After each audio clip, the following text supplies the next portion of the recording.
Alright, welcome to this lecture on the importance of biodiversity. To understand the importance of biodiversity, we first need to understand what exactly is biodiversity. And so a good starting definition, a good basic definition is that biodiversity is the variety of life in a place. Scientists break this down into some further categories. They say that one measurement of biodiversity is species diversity, and that's exactly what you might think it is. It's the number of species in a place. And so some places are very biodiverse. In this picture you can see lots of different species.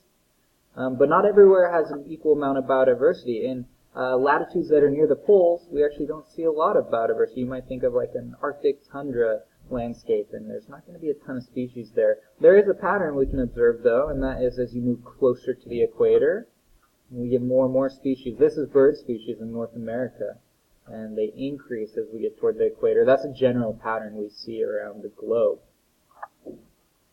Biodiversity is also not evenly distributed within different categories of organisms. And so this first chart kind of shows the major different kingdoms, and you'll see that we've identified a lot more species of animals than we have plants. Alright, and then you might see some patterns here. Oh, there aren't very many bacteria. Well, one thing to keep in mind is this is just identified species. There actually might be a much greater diversity of bacteria. They're actually hard to identify. There's a lot of work to be done there still, but we can certainly see some patterns within animals. And so you can see insects. Wow, the majority of about 2 million species that we've identified are actually insects. And if we looked at mammals in particular, there actually aren't that many mammals. There's only about 6,000 species out of the 2 million that we've identified. This pie chart also shows kind of a comparison of the different number of species that we've identified. And once again, you can just see so many insects. 22% of the classified organisms on the planet are beetles alone. Over here on the left, this image came from a study that looked at how many species there are compared to how many we've made and how many there are predicted to be. This study gets cited a lot, so this number is that there are maybe around 8.5 million species on the planet. And you can see here, like, as far as the animals and what we've identified a fraction, almost 1 million out of the predicted almost 8 million. Fungi, there's still a lot of fungal species to find.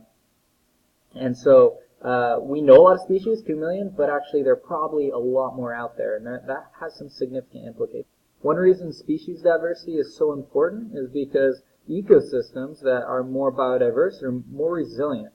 What does that mean? That means that they're stronger in the face of change. You can see there's a really tight weave of connections between species in this food web, and if we removed any one species or if something happened in the environment that affected one species, that might be okay for everything else, right? There's lots of different relationships here. If one prey is removed, predators can switch the prey that they eat. This ecosystem as a whole would survive. Compare that to this ecosystem in the Arctic tundra, and you'll see the connections are weaker. There aren't as many species. This is not as biodiverse, and consequently, if we got rid of any one species, this lichen here, this whole thing would possibly fall apart. That brings us to the idea of keystone species. Well, most species in an ecosystem are species that just have a really ordinary role. If they're removed from the ecosystem, no particularly big harm done. However, there are some species called keystone species, and if you remove them, the whole ecosystem, the whole food web starts to fall apart. And so the wolves in Yellowstone are a really good example of that. Wolves, when they're present in the ecosystem, they increase biodiversity. When they're absent from an ecosystem, changes happen to that ecosystem. That actually reduces the number of organisms there. And one way that works is that they change the behavior of grazing animals, and that has a big impact on the ecosystem. They leave carcasses around, and that has impacts on biodiversity. Another species that is a keystone predator that occurs in our coastal waters is the sea star. This sea star, Pisasterocratus, and it works to hunt all sorts of things in the tidal zone. In particular, it hunts barnacles, and if this species is removed, biodiversity decreases. Most keystone species are top predators, and it's actually really important to have top predators in ecosystems. Some species, however, are keystone species because they play a different role in a food chain, and forage fish are an example of that. They're not top predators, but as a group, if forage fish decline, they actually have a really big impact on all the other species that are in a marine ecosystem. The next major category of biodiversity is genetic diversity, and this picture illustrates genetic diversity in that even though these are all the same species of ladybug, they're not all exactly the same. There's genetic differences that give rise to these differences in color in these ladybugs, and that's going to give each ladybug maybe a slightly different chance of survival under different situations, and that's going to be important to the survival as a species.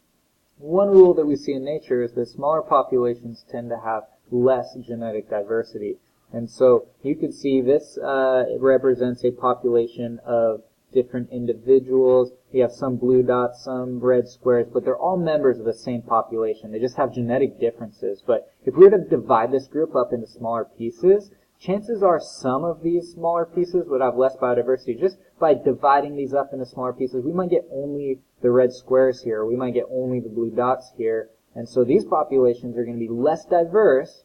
They're all the same than this original population was. And we see that in the wild too. When populations are small, they have less diversity. You can think of small populations that are inbreeding and they're not getting a lot of genetic information exchange. Genetic diversity makes populations stronger, and actually to show how that works, I'll take an example of when there's a lack of genetic diversity in a population. And so one way that we actually produce potatoes on a massive scale is through industrialized or modern agriculture. And to plant potatoes, you can actually just take a potato, cut it up into different pieces, and plant that back into the ground. And all the potatoes that grow from those pieces of potato, those are clones. And so all the potatoes actually end up being genetically identical. And that can be good because we can get big, healthy potatoes, but it can also be really bad if a disease breaks out and all the potatoes are the same. They're all susceptible to that disease. And we actually saw that happen in the middle of the 1800s. You may have heard of the Great Famine or the Irish Potato Famine, and it was the worst famine that happened in Europe in the 19th century. But lots of people starved to death because essentially a disease called potato blight broke out, and since all the potatoes were exactly the same, they were all susceptible to that disease, and it caused a lot of human suffering. Some wild populations are actually undergoing a decrease in genetic diversity. Cheetahs are a really good example of this. They faced a geologic event that shrunk their population a lot, and they have a smaller genetic diversity. They are a little bit more inbred than some other populations, and because of that, scientists are a little bit concerned about their long-term survival. Will they be able to adapt as a population? This is a California condor. This is one of the greatest recovery stories of all times. At one point, California condors were going extinct, and all the ones in the wild were captured. There were so few left. I think it was like maybe about 17 condors were captured. And a breeding program was put into place, and these birds were bred together. Their population grew. Eventually, they were released back into the wild. They're doing well today. I think there are about 500 California condors now. And this is really great, but one thing scientists are worried about is, well, they all are really related, and so will they be able to survive going forward into the future? And so you might get the idea here by now, but we can come back to our potato example and see why biodiversity is so important. In Peru, where potatoes grow wild, there are about 4,000 different species of potato, 4,000 different varieties of potato. And, sorry, I made a mistake there. I should say that there are over 4,000 varieties of potato, because we're talking about genetic diversity within a species. And so within the species that's potato, we have like 4,000 different varieties. They're not all the same. Not every potato is the same. And so if a disease breaks out and blight hits, only the potatoes that are susceptible will die off, and moving forward, the population will still be strong. The population will still be healthy. The final type of biodiversity is ecosystem diversity, and that is we have a variety of different ecosystems. Not every ecosystem is the same. And so here's an Arctic tundra ecosystem, and it has very different organisms in it than a tropical rainforest in Peru. And so One thing that's important about having high ecosystem diversity is that each ecosystem allows different species to be present. And so the more different ecosystem types we have, the more different types of species that we have on the planet. Here are some further pictures of ecosystems, and once again, in this coral reef, we have different types of species here, and so having another type of ecosystem means greater species diversity on the planet. One thing that's interesting about ecosystem diversity is that the more complex an ecosystem is, the more species it supports. And so you can see this coral reef is really structurally complex. There's lots of different corals making these features that organisms can find nooks and crannies in. It supports a lot of species. Same with this tropical rainforest. We have a complex system with different layers of canopies. Different organisms can fit into different niches. That's high species diversity. Over here on the right, we can see this desert. Most of the area in the desert is all the same. And so the species that are adapted to live in that desert are going to be minimal. They all have to be adapted to the same thing. We're going to have a lower species diversity and a more simple ecosystem. And finally, why is ecosystem diversity so important? Well, for one thing, it makes our planet more resilient. As climate changes on our planet, and as climate changes more rapidly than maybe the planet's experienced before, our planet is going to be more resilient if we have lots of ecosystems that can adapt and change with the changing climate. If we have tropical ecosystems that can move north or south as the planet warms, as we have microclimates that change, if we have ecosystems that can adapt, that's good. If we had only one type, if we had only Arctic tundra ecosystem, our planet would be in a lot of trouble as it warmed.